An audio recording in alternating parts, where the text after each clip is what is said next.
Puasa bukan sekedar menahan lapar dan haus, tapi juga dapat memberikan sejumlah manfaat yang luar biasa bagi kesehatan tubuh. Saat berpuasa, tubuh kita juga beristirahat dan melakukan detoksifikasi alami yang tentu saja dapat membantu membersihkan racun dan juga memperbaiki sel-sel yang rusak.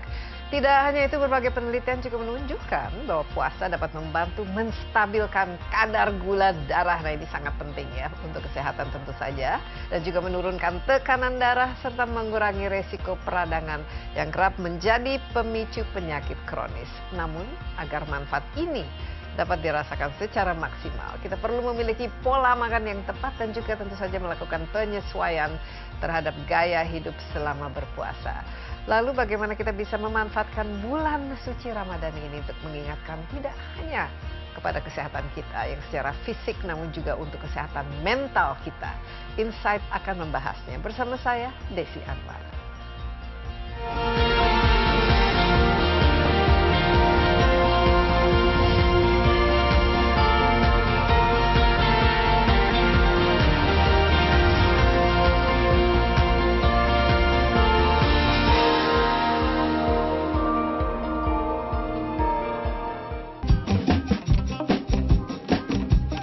Bulan Ramadan merupakan bulan yang memiliki keistimewaan tersendiri bagi umat muslim di seluruh dunia.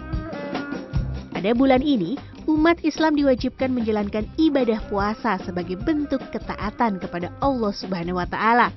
Puasa pada bulan Ramadan dinilai tidak hanya memiliki makna spiritual mendalam, tetapi juga memberikan manfaat luar biasa bagi kesehatan tubuh. Menurut para dokter, berpuasa secara teratur selama bulan suci Ramadan dapat membantu meningkatkan metabolisme, mengontrol kadar gula darah, serta mendukung proses detoksifikasi alami tubuh. Selain itu, puasa juga menjadi latihan dalam mengendalikan diri sekaligus menumbuhkan empati terhadap mereka yang kurang beruntung. Dengan demikian, puasa Ramadan tidak hanya menjadi ibadah yang mendekatkan diri kepada Allah Subhanahu wa Ta'ala, tetapi juga menjadi sarana untuk menjaga kesehatan tubuh dan jiwa.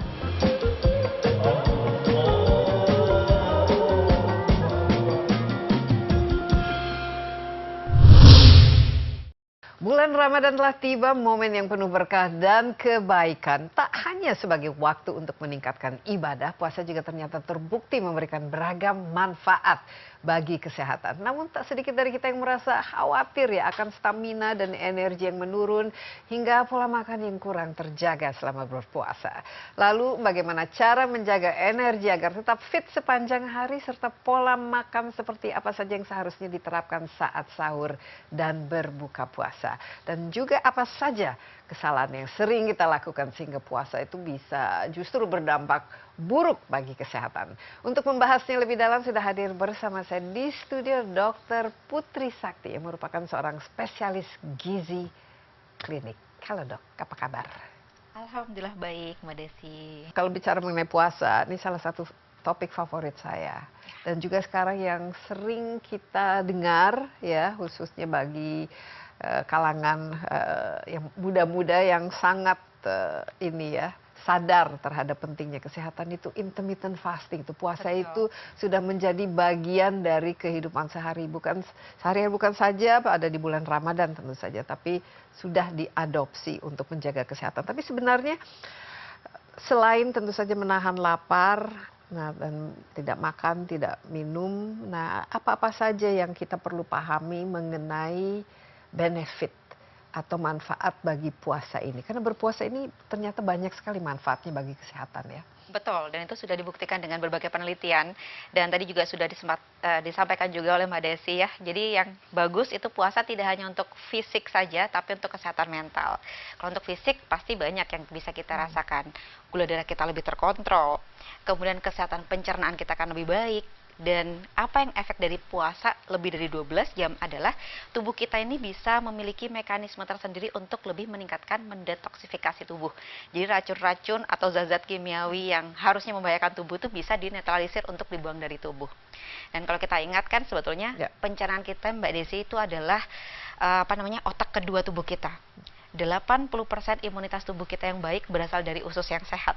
Jadi kalau puasa kita bisa tepat kita jalankan dengan baik, otomatis dengan kesehatan usus yang prima kita akan bisa meningkatkan imunitas tubuh kita. Iya, jadi sebenarnya 1 bulan ini momen yang bagus untuk resetting kembali ya. Betul, untuk reset kalau kembali. kita punya ini ya barang elektronik itu di rebooting ya, Betul. memastikan bahwa semua virus-virusnya Betul. itu kita bersihkan. Tapi secara fisik ya, ketika kita tidak makan khususnya lebih dari 10 jam atau 12 jam dan bahkan lebih ya dari Iya. itu, apa yang terjadi pada tubuh kita? Kenapa misalnya kadar gula darah juga bisa turun dan tekanan darah juga bisa lebih baik dan pencernaan juga jauh lebih efektif dan efisien gitu. Apa-apa Iya. saja ini? Baik, jadi ketika kita melakukan puasa, terutama di atas 12 jam, maka tubuh kita ini seperti sudah ada mekanisme untuk slow down. Jadi dia mulai memperlambat kerjanya, jadi usus kita juga istilahnya kerjanya lebih step by step gitu ya. Kemudian otak kita, semua sel-sel tubuh, termasuk karena makanan itu sudah dijaga dengan baik. Yang perlu kita ingat, ini kuncinya Mbak Desi. Jadi kalau misalkan kita puasa, yang harus kita ingat adalah kebutuhan kalori maupun nutrisi kita saat puasa dan tidak puasa adalah tetap sama. Jadi kalau kita saat sahur ini nutrisinya terpenuhi dengan baik, sebetulnya dengan pemilihan jenis yang tepat, kontrol gula darah kita akan bertahap, naik bertahap, turunnya juga lebih bertahap. Berbeda cerita kalau misalkan kita lagi nggak puasa makanya langsung ngasal gitu ya, dan juga nggak ada mekanisme untuk beberapa jam bekerja lebih bertahap, penyerapan nutrisinya juga jadi tidak baik, gula darahnya tuh lebih gampang naik, gampang turun seperti roller coaster. Otomatis segala sesuatu yang terlalu cepat kerjanya kan tidak baik juga ya untuk kerja semua organ tubuh kita. Jadi stres ya tubuhnya kan Betul, jadi berlebihan kerjanya. Kalau ini kan kita membantu agar ritmenya lebih step by step bertahap. Iya, makanya mungkin kalau bulan puasa itu awal-awal kita berpuasa hari pertama sampai mungkin 2-3 hari di minggu pertama itu Betul. kayaknya berat ya. Tapi Iya. setelah kita memasuki minggu kedua, ketiga, keempat itu seolah-olah ini sudah menjadian bagi ritme kita. Nah, Betul. tadi dokter mengatakan ini juga membantu pencernaan. Ya. Apa yang mekanismenya yang terjadi ketika berpuasa dan ini membantu pencernaan dan apa kaitannya juga dengan kita mikrobiom. Jadi misalnya kita ada bakteri yang baik ya yang betul. ada di tubuh kita yang bisa membantu pencernaan, katanya bisa dikoreksi dengan kita berpuasa. Betul. Tadi makanya dengan sahur yang tepat gitu ya, sebetulnya kita ini akan membantu usus kita ini bekerja juga dengan baik. Terutama kalau misalkan saat sahur kita mengonsumsi sayur dan serat yang cukup. Pertama, sayur itu kan atau buah serat yang cukup ini sebagai prebiotik, makanan dari bakteri sehat di usus kita gitu. Jadi otomatis kalau sahur kita tepat, buka kita tepat, pencernaan kita bakterinya itu akan terjaga dengan baik, kerjanya juga akan baik, sehingga otomatis apa? Bakteri ini juga bisa membantu mengolah energi lebih tepat juga dan bisa mengontrol kadar gula darahnya lebih baik, kerjanya juga akan lebih optimal. Sehingga kalau usus kita ini saat puasa diberikan nutrisi yang baik, maka baik lagi tadi, pertama dia bisa menjaga agar pencernaan kita, gut microbiome-nya terjaga dengan baik. Yang kedua, imunitas tubuhnya tetap akan terjaga dengan Nah, prima. imunitas ini penting ya, meningkatkan Betul. sistem imun. Tapi kenapa kok bisa kalau kita berpuasa tuh meningkatkan sistem imun? Orang merasa wah kan puasa kan kita nggak makan, jadi tidak ada tenaga, tidak ada energi, malahan nanti gampang sakit. Tapi ternyata kebalikannya ya, dengan kita berpuasa secara rutin justru imunitas kita lebih kuat. Ini kenapa? Betul, sebenarnya gini, begitu kita ini nutrisinya tepat, makanya kan kita kalau di sunahnya pun sebaiknya tidak menghentikan sahur gitu ya, atau tidak menghentikan buka puasa gitu. Karena tujuannya apa sih? Kalau nutrisi kita tepat, salah satunya adalah protein yang cukup, maka kita akan bisa menjaga sistem imunitas kita juga terjaga dengan baik. Dan setelah kita berpuasa lebih dari 12 jam tadi ya, sel-sel tubuh kita ini punya mekanisme, dia akan mulai mengonsumsi Dirinya zat-zat- sendiri ya, iya, karena sudah tidak ada kalori yang masuk, akhirnya dia dia akan makanya melawan proses yang zat-zat detox asing. itu ya. Betul, fungsi detoxnya jalan, kemudian sel-sel yang mati akan mulai dia makan, otomatis akan menyehatkan tubuh kita gitu. Iya. Dengan catatan tadi ya, nutrisi yang dikonsumsi saat sahur Nah, dan apa-apa buka saja puasa nutrisi ini mungkin kuncinya ya. Kadang-kadang biasa Kuncinya, kita justru betul. kalau bulan puasa itu adalah bulan untuk memanjakan diri dengan makan makanan yang enak. Nah, tentu saja ini bisa tidak tepat lah Betul. untuk tujuan kita berpuasa supaya meningkatkan kesehatan juga, selain tentu saja aspek spiritualnya. Ya. Dok, kita istirahat sebentar, tapi Baik. masih banyak lagi yang perlu kita tanyakan, khususnya juga dampaknya terhadap kesehatan mental kita, itu kan juga penting ya. Baik, kita akan kembali bersama Insight with Desi Anwar, tetaplah bersama kami.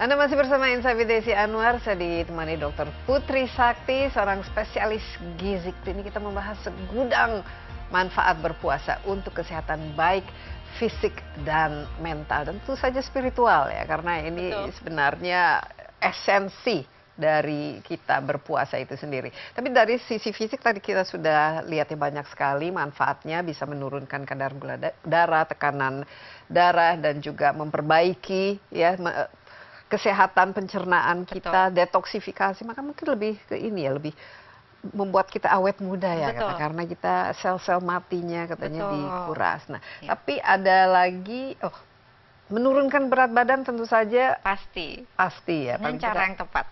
Asal caranya tepat ya, paling tidak lemak-lemaknya kan bisa dikurangi. Betul.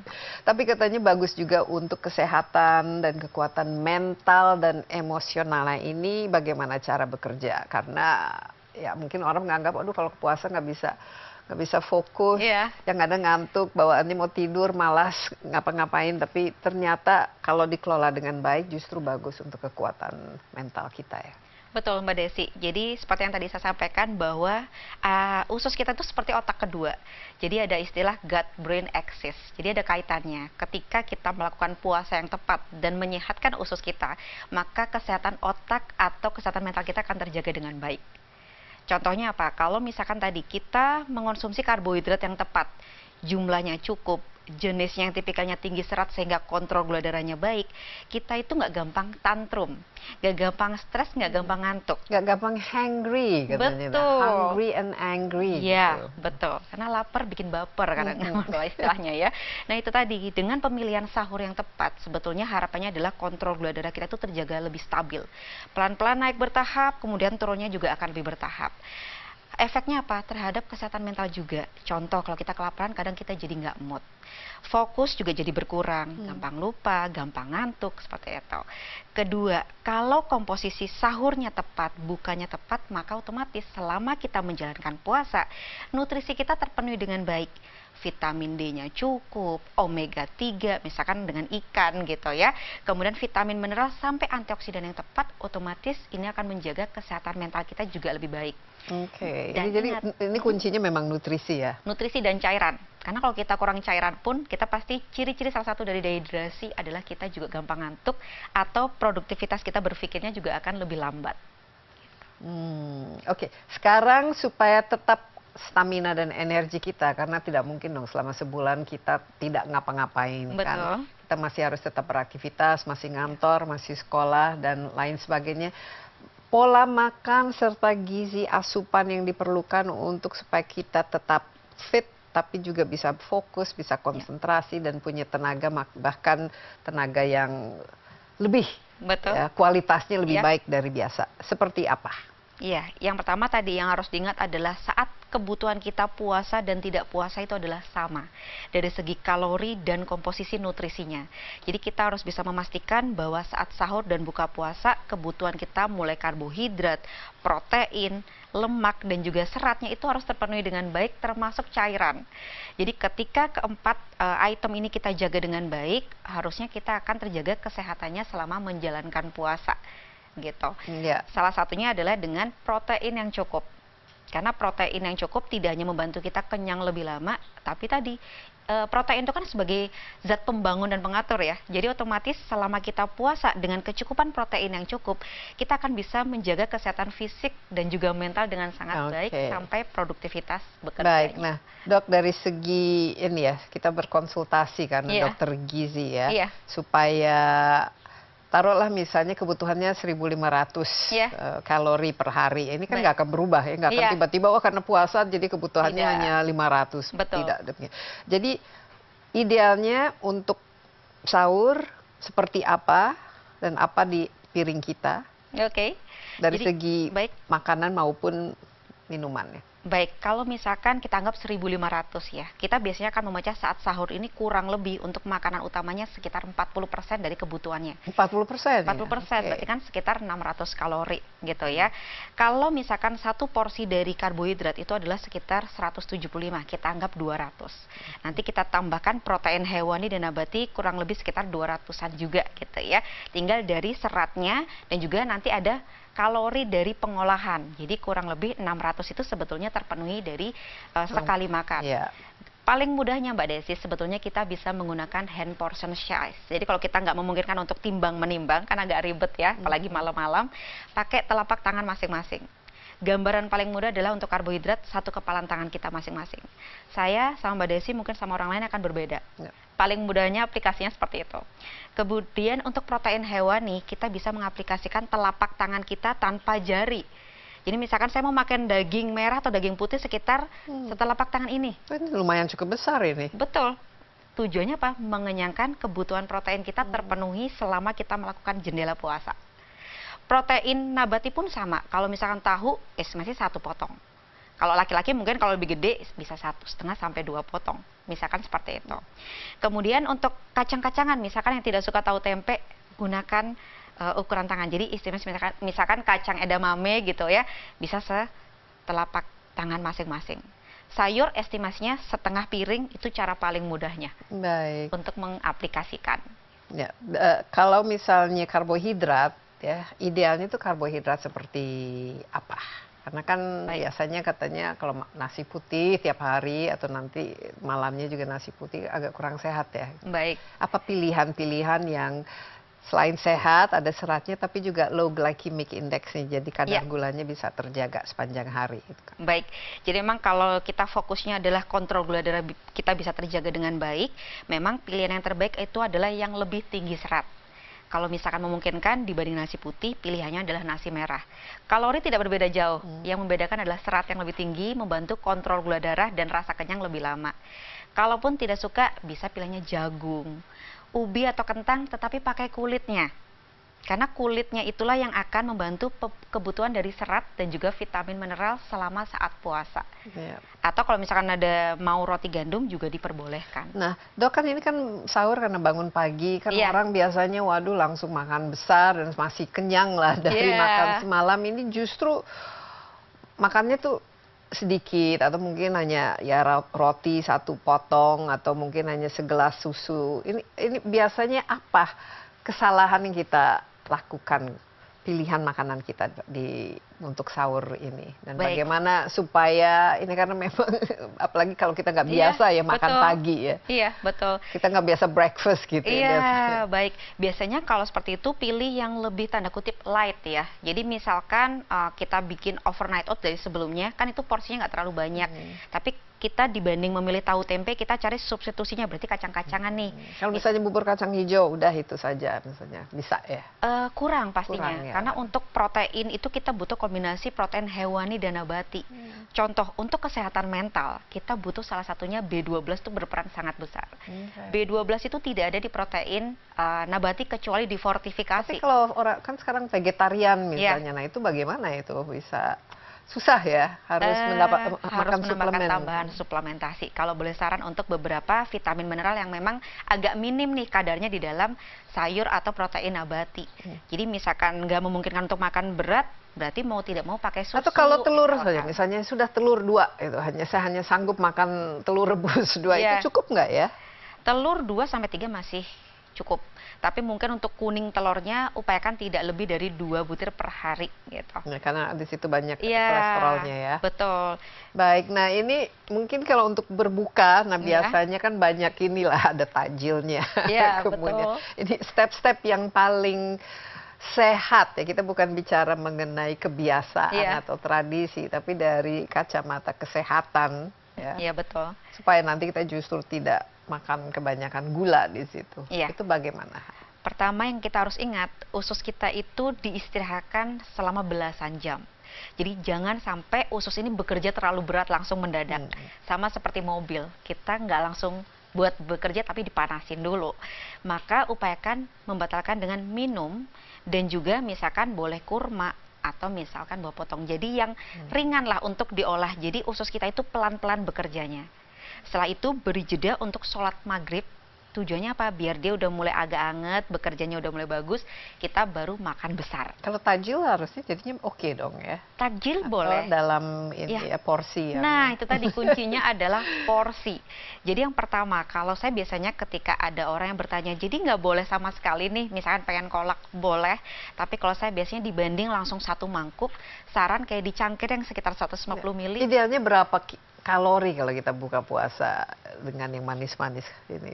Jangan sampai misalnya kita makan makan misalnya apa cendol, kemudian ada durennya, itu udah 1000 kalori sendiri kan. Baik, tadi kalau kita lihat kan biasanya untuk sebelum imsak maupun saat iftar itu biasanya 10% dari kebutuhan. Kalau kita anggap tadi sekitar 1.500 kebutuhannya, maka sekitar 150 kalori. Iya, 150 itu nggak banyak lah. Tidak terlalu banyak. Hanya 2 kurma itu mungkin, atau 3 kurma. 2 atau 3 kurma, makanya tadi kalau misalkan mau es kolak, kalau saya biasanya perbanyak kolang-kaling atau isi yang ininya kuahnya tidak terlalu banyak. Jadi psikologis efeknya tetap dapat, tapi nggak berlebihan. Tapi kalorinya tidak berlebihan. Betul. Kita istirahat sebentar dong, ini menarik sekali, sangat penting tentu saja kuncinya itu adalah keseimbangan nutrisi sehingga memenuhi kebutuhan kita supaya ya sepanjang hari kita bisa melakukan aktivitas secara normal, biasa dan menjaga stamina dan justru menjadi lebih sehat dari biasa. Kita masih akan lanjutkan Insight with Desi Anwar, jadi jangan kemana-mana dulu, tetaplah bersama kami.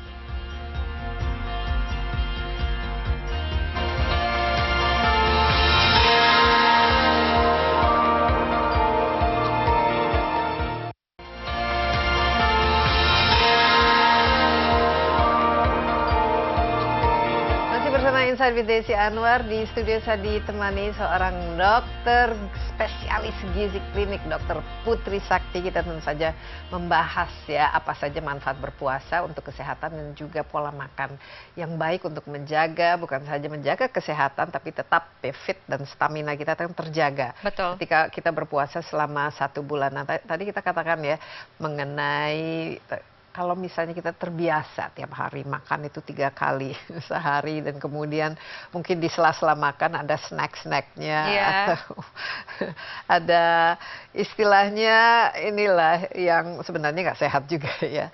Jadi mungkin minggu-minggu pertama itu kan agak shock ya badan. Itu bagaimana supaya mengurangi stres atau shock dan memudahkan kita untuk memasuki pola tidak makan selama 12 jam. Sehingga bisa kalau syukur-syukur kalau bisa menjadi kebiasaan yang kita anut sepanjang tahun, bukan hanya sekali sebulan. Iya, jadi sebetulnya kalau ini kan saat sebelum puasa sebetulnya kalau kita ingin membiasakan, kita step by step mulai mengurangi polanya. Misalkan boleh menjalankan intermittent fasting biar tidak kaget gitu ya. Atau Senin Kamis. Senin Kamis boleh dilakukan, jadi tubuh kita tidak kaget untuk pola yang baru. Tetapi sebetulnya tubuh kita itu sangat pintar beradaptasi. Begitu kita melakukan suatu pola rutin minimal 3 minggu atau 21 hari, tubuh kita akan mulai terbiasa. Contohnya, puasa minggu pertama lemes, ngantuk tadi disampaikan. Nanti minggu 3 udah biasa aja, kayak nggak berpuasa. Kalau pola ini kita jalankan lebih rutin lagi sampai minimal 90 hari, tubuh kita akan punya habit baru. Itu akan menjadi suatu lifestyle. Jadi udah biasa, misalkan kayak kita menjalankan intermittent fasting jadi lancar nanti. Jadi otomatis kesehatan itu akan terjaga dengan baik. Jadi harapannya memang setelah puasa boleh kalau misalkan memungkinkan dilakukan, dilanjutkan antara misalkan memang menjalankan pola intermittent fasting untuk kesehatan secara menyeluruh, atau bisa juga misalkan tadi puasa Senin Kamis untuk bisa menjaga lifestyle-nya itu tetap terjaga dengan baik dan sehat. Iya, dan apalagi kita sekarang kan banyak sekali kasus diabetes ya. Gula darahnya tinggi. Nah, ini Indonesia ini paling banyak ya yang memiliki penyakit gula ya. Nah, the mother of all diseases mereka katakan. Bedanya intermittent fasting dan juga dengan puasa kan, kalau bulan puasa kita nggak boleh minum apapun. Kalau kita bisa minum air putih ya, atau yang minuman yang tidak ada kalorinya sama sekali. Nah, ini kan shocknya terhadap tubuh kan lebih berat ya. Bagaimana supaya meringankan dan supaya tidak kena dehidrasi? Baik, sebetulnya kuncinya adalah pemenuhan cairan kita saat 24 jam tetap terpenuhi dengan menggunakan metode 2-4-2 yang kita anjurkan ke masyarakat umum gitu ya. Yang pertama adalah 2 gelas pertama di saat sahur. Saat kita bangun dari tidur, sebelum sahur kita minum 1 gelas. Nanti setelah sahur kita minum 1 gelas lagi. Nah, 4 gelas selanjutnya itu adalah saat azan kita minum 1 gelas air putih. Kemudian nanti saat mau sholat maghrib kita minum segelas lagi. Gelas ketiga adalah saat mau berbuka puasa. Dan gelas keempat adalah saat kita mau isya.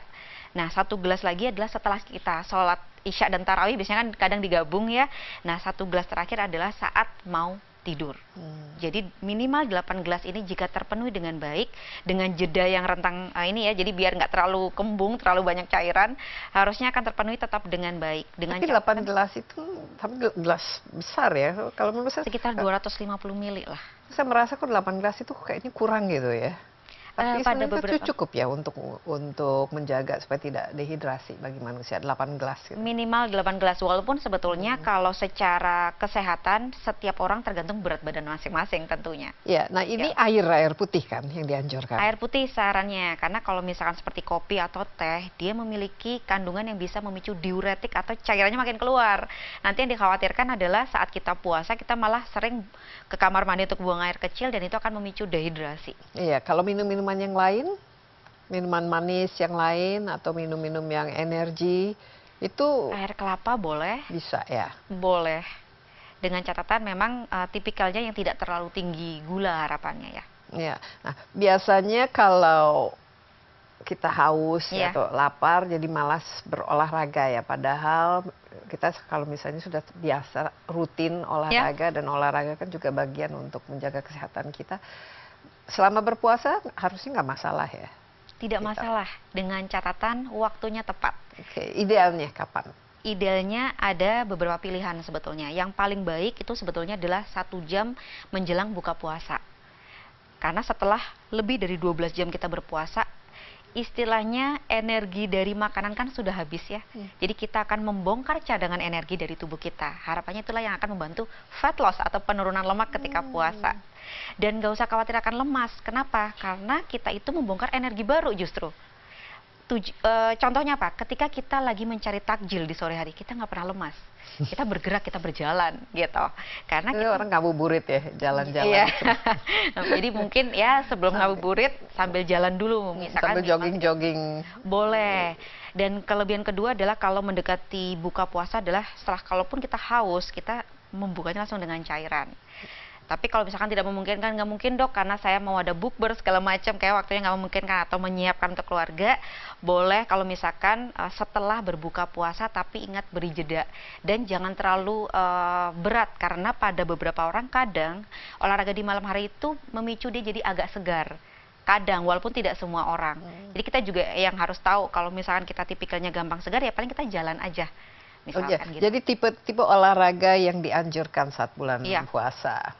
Yang jelas nggak boleh banyak yang memicu keringat yang banyak kan kalau. Betul. Jadi kalau boleh saran, itu intensitasnya yang ringan sampai sedang. Ciri khas paling mudah adalah kita ketika olahraga, kita ngos-ngosan tapi masih relatif nyaman untuk berbicara. Jadi kita masih tetap dapat ada pembakaran kalori dengan sumber utamanya gabungan lemak dengan karbohidrat. Jadi kita tidak memicu, jadinya malah karbonya yang terlalu dihajar. Dan kemudian kita jadinya nggak berlebihan jadi lemas di besoknya. Atau kadang beberapa orang takutnya mengganggu kualitas tidurnya gitu. Kalau misalnya nge-gym, Ya. angkat beban dan lain sebagainya itu oke. Boleh dilakukan, tapi Karena mungkin kan nggak keringetan, tapi iya, betul. Tapi mungkin kalau untuk angkat beban kan dia butuh energi. Jadi waktunya tidak yang 1 jam sebelum puasa tadi, bisa setelah makan, sahur setelah mungkin. buka, Atau bukan setelah sahur. Sebelum, biasanya stretching itu bagusnya saat kita bangun, kita ya kan misalkan kayak push up, sit up, angkat beban tubuh diri sendiri aja. Masih ada energi dari buka puasa, kita masih punya tenaga untuk angkat. Tapi kalau biasanya yang suka olahraganya pagi Iya. hari, dok, Iya. itu kan sahur kan kita kan masih kenyang lah istilahnya, Iya. masih bugar, masih punya banyak tenaga. Bagus nggak olahraga pagi hari? Baik, kalau olahraga pagi hari sebetulnya tergantung apakah orang tersebut dia mampu atau tidak. Karena salah satu yang kita khawatirkan adalah kalau olahraga di pagi hari, itu adalah dia kan menguras energi dari makanan yang dikonsumsi. selama itu tidak mengganggu, misalkan karena sudah terbiasa ya, itu tidak mengganggu kualitas harian dia untuk berproduktivitas, misalkan jadi nggak lemas, jadi nggak ngantuk, atau pusing, segala macam gejala yang ada, harusnya tidak masalah. Tergantung dengan metabolisme masing-masing dan juga usia dan faktor kebiasaan ya. Ada orang yang biasanya kalau pagi dianya bugar, tapi ada juga yang justru punya energinya itu ketika sudah malam hari gitu ya. Jadi kita juga harus tahu tubuh kita itu sendiri seperti apa ya responsnya. Kita istirahat sebentar, Dok, tapi kita akan lanjutkan perbincangan ini setelah yang berikut ini. Tetaplah bersama Insight with Desi Anwar.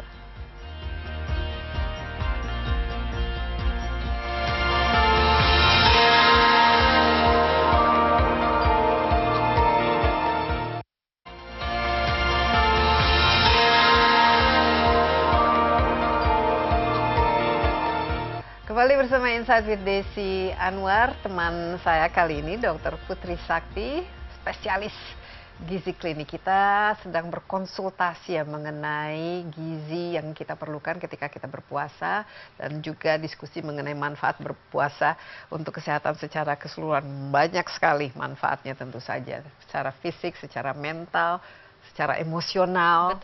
Ya mungkin kita juga bisa lebih produktif ya, karena biasanya kalau kita sering makan itu justru kita banyak sekali menghabiskan waktu mencerna, biasanya ngantuk. Habis makan siang kan biasanya ngantuk, tapi ini justru bisa membantu kita untuk fokus ya. Tapi ada juga mungkin kesempatan yang baik bagi yang merasa wah berat badannya udah harus dikurangi nih. Sebenarnya ini sekarang menjadi problem juga, apalagi bagi kita-kita masyarakat yang sedentary, jarang bergerak, kerjanya di belakang komputer atau di belakang meja, dan juga makannya itu mungkin banyak yang kandungannya lemak, gula, garam, dan lain sebagainya, junk food dan lain sebagainya. Bagaimana cara mengurangi berat badan, walaupun tadi dokter mengatakan bahwa jumlah kalori yang kita konsumsi itu harusnya sama saja ketika kita tidak berpuasa? Baik, biasanya untuk orang-orang yang memang berat badan berlebih atau obesitas, itu kan memang kita sebagai dokter akan memberikan terapi untuk defisit kalori. Baik itu dari makanan atau dari olahraga, bisa kita mulai dari sekitar 500 kalori dari kebutuhan atau kebiasaan asupan biasanya. Taruhlah misalnya biasanya 2000 gitu. Ya, jadi kita kurangi 100, nanti kita pecah di sahur sama buka puasa. Nah, yang perlu kita ingat adalah hati-hati dengan pengolahan, karena biasanya saat puasa ketika kita pengolahan makanannya pun juga ternyata tidak dikontrol. Gorengan biasanya. Buka puasanya dengan gorengan salah satunya, atau misalkan pengolahannya menumis minyaknya dituang, kita tidak kontrol dengan pengolahan, bisa jadi benefit atau keuntungan dari puasa untuk turunin berat badan jadi terganggu. Gitu. Tapi kalau misalkan kita porsinya tadi ya defisit kalori tetap dilakukan, tapi tidak terlalu berlebihan, misalkan jadi skip salah satu sahur atau buka, maka harusnya defisit kalori akan terjadi dan penurunan berat badan, lemak juga akan terjadi. Apalagi kalau misalkan ditambah ada olahraganya tadi. Kemudian kunci ketiga itu adalah kecukupan tidur yang baik. Karena kalau seseorang ini saat puasa dia tidak mencukupi kecukupan tidur dengan baik, di malam hari salah satu efeknya adalah dia ini mengganggu metabolisme tubuh juga. Ya, nah biasanya ya sudah terganggu juga kan karena kita bangun untuk sahur. Idealnya jam tidur kita mulai kapan ini kalau untuk mencukupi 8, tidak harus 8 jam kan? 7 minimal jam 6 jam sebetulnya masih bisa kita penuhi kalau di malam hari.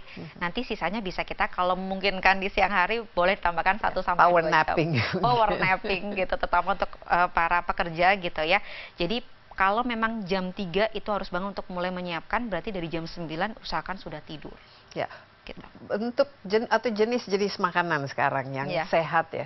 Apalagi ini biasanya bulan kita buka puasa bareng ya bersama. Betul. Itu justru kita pilihan makannya lebih banyak, lebih ya dengan makan enak lah, kesempatan untuk makan enak. Betul. Tapi seharusnya ya kalau kita ingin memenuhi semua kebutuhan kesehatan ini, apa-apa saja sih? Tadi kan memang ada protein, tapi olahannya atau jenis-jenis makanannya itu sendiri seperti apa, Dok? Iya, baik. Pertama, memang kalau memungkinkan kita bisa memilih di menu restoran tersebut, kita upayakan yang tidak terlalu banyak gorengan. gitu. Walaupun bukan berarti jadi kita tuh 100% selama sebulan jadi nggak boleh sama sekali, tidak juga. Yang penting kan kita mindful porsi dan juga jenisnya. Tapi kita bagus tetap, juga kalau ingin mengurangi berat pastinya badan itu bagus pasti sekali. langsung turun itu Betul. kalau gorengannya dikit. Betul. Jadi nanti kita upayakan agar pemilihan menunya misalkan dibandingkan udang digoreng tepung mentega, kita pilih udang bakar madu mungkin, atau di dalam tom yum gitu ya. Bukan Jadi udang telur asin. ya, kadang kan itu udah kombinasi lemaknya cukup tinggi. Jadi kita memilih dan memilah mana yang sekiranya pengolahannya lebih kita bisa minimalisir kandungan lemak yang tinggi kalorinya gitu. Kemudian yang kedua, pastikan juga komposisinya kan tetap berimbang ya. Jadi misalkan oke, baik, ada sayurnya tetap dipilih, dan biasanya saya akan mengedukasi untuk pasien saya adalah ambil lauknya, ambil sayurnya, bumbunya tidak terlalu nambah ke nasi, itu lumayan membantu sebetulnya, Mbak Desi. Karena bumbu itu yang kalorinya itu banyak yang di bumbunya itu ya. Betul, kecolongan dari pengolahan yang tadi saya bilang. Jadi tujuannya pasti saat bukber kita tetap bisa menikmati dengan sangat nyaman, secara taste di lidah juga tetap enak, tapi kalorinya lumayan terkontrol lah dibanding kalau Iya, tapi kita, susah ya kalau misalnya kita masak sendiri atau menyiapkan makanan sendiri kan itu bisa lebih dikontrol. Tapi biasanya selama 1 bulan ini, apalagi kalau banyak teman, Bukber, banyak keluarga, Iya. itu kesempatan justru untuk makan yang enak ya. Iya. Nah, yang manis-manis ini kan biasanya kalau orang mungkin nggak terbiasa makan kue, makan cendol, makan kolak dan lain sebagainya. Ini kan semua keluar ya ketika bulan puasa. Betul. Apa sebenarnya yang bisa kita substitusi lah makanan baik. enak dan manis? Baik, pertama pastinya kalau kita mengikuti saran yang baik, antara buah potong atau misalkan memang kurma itu paling ideal, atau boleh juga misalkan es kelapa muda. Es kelapa muda. Asal tidak ditambahkan gula misalkan gitu kan, manisnya lebih alami dan dagingnya pun juga akan mengandung serat yang mengontrol gula darahnya lebih baik saat iftar. Tetapi ketika ada momen kayak tadi dibilang ya, saat buka bersama nggak ada pilihan, adanya es buah atau misalkan adanya es teler. Kalau saya pribadi biasanya akan edukasi misalkan tadi porsinya. Kalau ada mangkok kecil, pilih mangkok kecil. Ada cangkir, pilih perbanyak isinya dibanding kuahnya. Jadi secara taste dan psikologis efek kita masih mengonsumsi yang manis dan tetap enjoy dengan momen yang ada.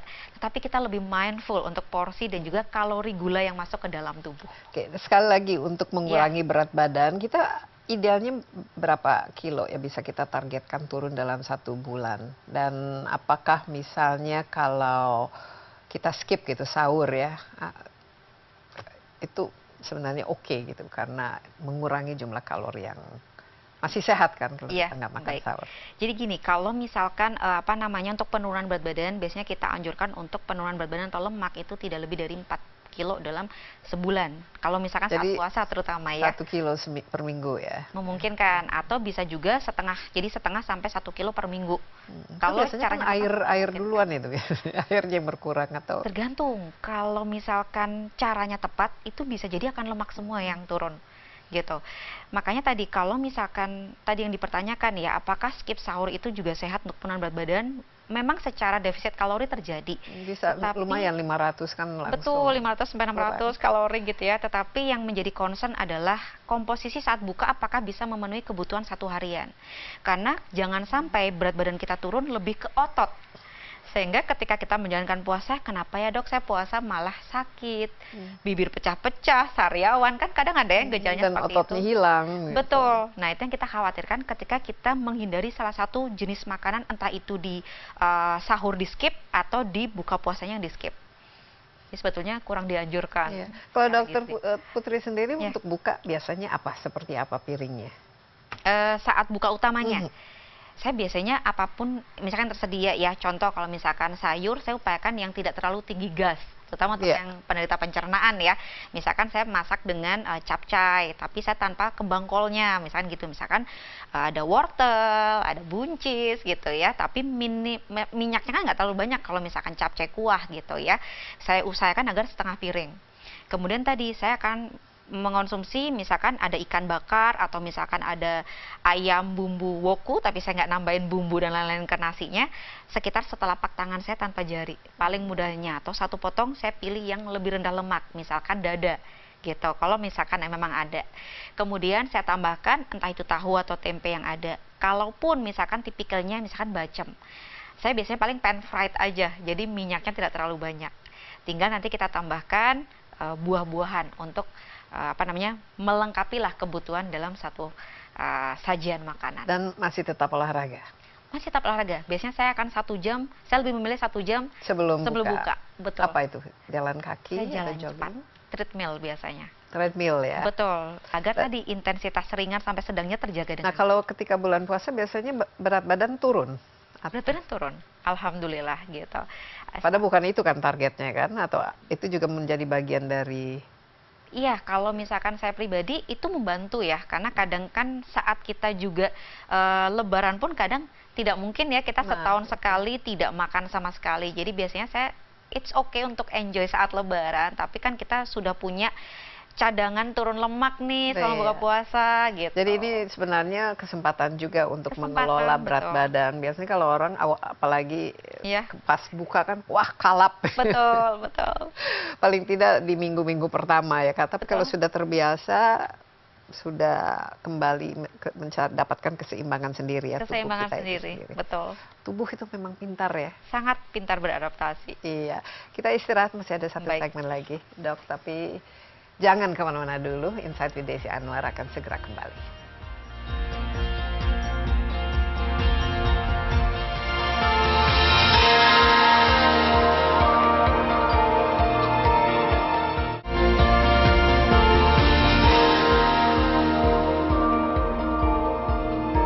Anda masih bersama Insight with Desi Anwar, saya ditemani Dr. Putri Sakti, seorang spesialis gizi. Ya, kita membahas manfaat berpuasa untuk kesehatan dan bagaimana kita bisa menjaga gaya hidup sehat juga setelah Ramadan. Nah, ini penting.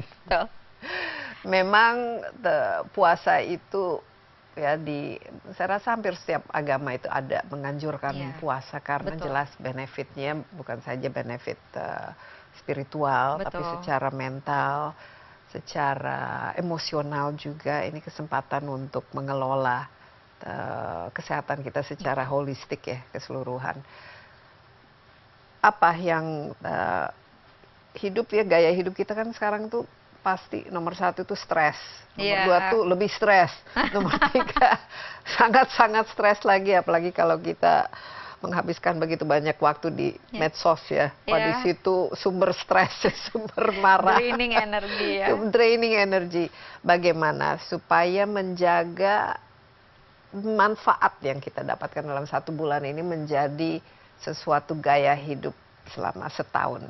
Baik, sebetulnya ini kan terbantu sekali ya, selama 1 bulan artinya sudah melewati yang minimal 21 hari tadi untuk membuat tubuh kita ini mulai terbiasa dengan suatu pola. Nah, nanti kalau sudah 1 bulan, harapannya tadi tidak berhenti di situ saja. Kalau memungkinkan, ya boleh dilanjutkan untuk entah itu puasa Senin Kamis, atau ada beberapa orang yang melanjutkan dengan puasa Daud, ya, puasa tidak puasa, puasa gitu ya. Atau misalkan intermittent fasting misalkan. Karena kalau misalkan kita ini sudah terbiasa dan kita bisa melanjutkan sampai minimal 3 bulan, habit baru pasti sudah terbentuk dengan baik. Jadi kita sudah dengan jendela makan 2 kali, porsi yang terpenuhi dengan baik, kesehatan kita juga akan terjaga jangka panjang gitu.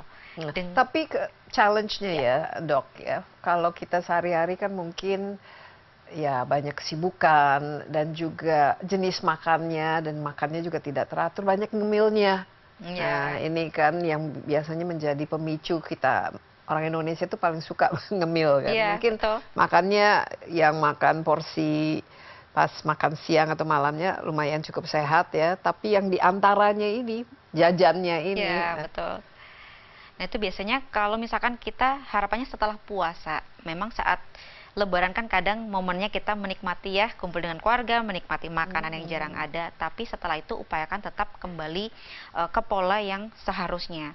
Cara paling mudah sebetulnya begini Mbak Desi, ketika kita tuh mengonsumsi makanan utama yang cukup, seratnya tadi ya, setengah piring, proteinnya sesuai telapak tangan, sudah pasti kita akan kenyang lebih lama. Apalagi kalau kita itu cairannya terpenuhi dengan baik. Maka kita harusnya untuk jendela snack itu nggak terlalu kalap. Terkadang yang membuat seseorang ini jadi memicu binge eating atau misalkan dia jadi craving berlebihan di jam-jam tertentu adalah satu, dia itu terlalu membatasi makanan, terlalu dikit, tidak sesuai dengan kebutuhannya, akhirnya dia jadi tubuhnya memberikan reaksi, aku butuh nutrisi, tapi otaknya berpikir aku lapar. Akhirnya dia kalap semua dimakan. Dan Waktu makan yang tidak sehat ya. Betul. Dan begitu itu dilakukan terus selama minimal 3 minggu, maka habit baru yang jelek pun akan terbentuk. Jadi kalau bisa, dengan tetap bisa mengonsumsi gizi seimbang yang cukup, serat dan protein terutama. Kenapa? Karena serat dan protein itu adalah dua jenis makanan yang satiety score atau yang membuat kita kenyang lebih lama itu paling tinggi dibanding karbohidrat atau misalkan lemak. Jadi itu akan membantu kita kenyang lebih lama. Jadi di jam snack itu kita nggak terlalu kalap harusnya. Iya, dan kita juga nggak makan dalam jumlah yang berlebihan. Betul. Ya kan? Kalau ini kan menjadi yang pemicu ini berat Betul. badan meningkat itu sendiri. Iya. Kalau kaitannya dengan mengelola stres ini kan biasanya orang juga makan karena stres, akhirnya dia ngemil Betul. semua banyak. Sekarang pilih kalau kita ke supermarket kan isinya kan semuanya snack. Iya, ultra processed makan food. di kemasan. Iya, betul. Sementara mungkin yang segar-segar itu Iya. tidak terlalu banyak ya variasi maupun tidak menjadi incaran. Ini bagaimana supaya seimbang ya secara emosional ya. Pilihan makanan yang paling baik untuk menjaga suasana hati itu apa saja? Iya, jadi memang begini, kadang kalau kita lagi stres, hormon kortisol kita kan terbentuk ya, hormon stres. Itu bisa memicu peningkatan selera makan memang. Sedangkan untuk bisa menjaga kadar hormon si kortisol ini biar tidak muncul, kita kan harus memicu hormon bahagia kita. Sumbernya dari mana? 90% itu dari usus yang sehat. Jadi upayakan agar ya kita makanan nutrisinya tepat. Untuk kesehatan mental, kita sebetulnya butuh 4 item kita perbaiki bersamaan, Mbak Desi. Pertama, nutrisinya tepat.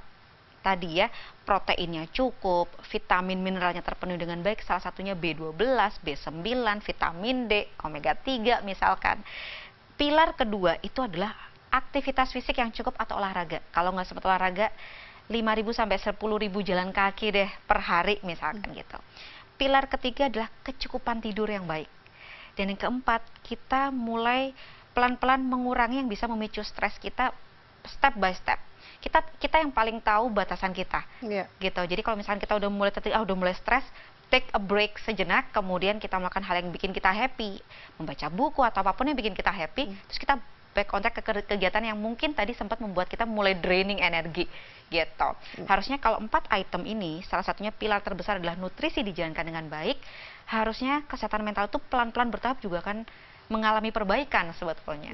Tren yang Dokter Putri lihat sekarang, ya khususnya anak-anak muda ya, mungkin ya trennya suka jajan, suka kopi, suka ya kalau kumpul-kumpul itu pasti makan, dan makannya juga mungkin yang sesuatu yang fun gitu dan banyak kalori ya. Apa tipsnya supaya gaya hidup ini bisa seterusnya kita jaga, sehingga ini kan salah satu cara untuk menghindari penyakit di kemudian hari juga kan. Betul. Jadi kalau saya pribadi biasanya begini, yang pertama adalah ketika memang kita ada momen untuk kumpul-kumpul bersama teman, balik lagi kita kuatin motivasinya, karena dasar semuanya itu kan motivasi ya. Kalau kita punya motivasi yang kuat, entah untuk kesehatan atau untuk estetik, misalkan pengen badannya bagus, tadi kita lihat di menu yang ada di tempat tersebut, pilih yang paling untuk makanan utama ya, atau snacknya pilih yang paling tidak tinggi kalori atau lemak. Kemudian yang kedua, ya kita minumannya pun memilih yang lebih sehat. Mungkin kalau misalkan ada jus buah, lebih milih jus buah, atau misalkan teh misalkan dari bunga, itu pilihan lebih baik ya, menutrisi kita juga. Tapi kalau tidak memungkinkan, kalaupun kopi tadi, pilih yang memang tidak ditambahkan gula kalau memungkinkan. Iya. Gitu. Nah, kalau dari segi minuman, ya ini kan ada yang dingin, ada yang panas ya. Nah, idealnya itu kita mengkonsumsi yang mana, Dok? Karena ini menarik ya katanya, betul. kalau ini jangan minum es atau jadi sebenarnya lebih sehat di mana sih kepada tubuh gitu.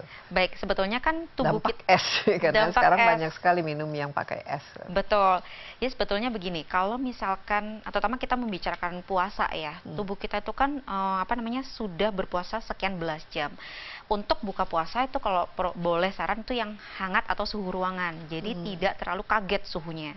Tapi kalau untuk kesehatan secara umum, itu sebetulnya walaupun kita minum es, asalkan dengan catatan esnya tidak tinggi kalori dan gula ya, tubuh kita itu kan ada suhunya ya, jadi dia akan mulai menghangat. Tapi kalau kita mau yang lebih sehat, pastinya sesuai dengan suhu ruangan yang lebih mirip dengan suhu tubuh kita.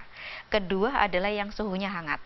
Karena suhu yang terlalu drastis, entah itu yang terlalu dingin atau terlalu panas, pasti tidak akan bagus, karena tubuh kita kan pasti jadi bekerja lebih keras gitu. Iya, nah terakhir mungkin dari segi kita kan harus punya gizi yang seimbang ya. Iya. Kadang-kadang yang kita makan, apalagi kalau kita makannya di warung atau di restoran, ya tidak seimbang atau bahkan kurang karena ada proses pengolahan itu.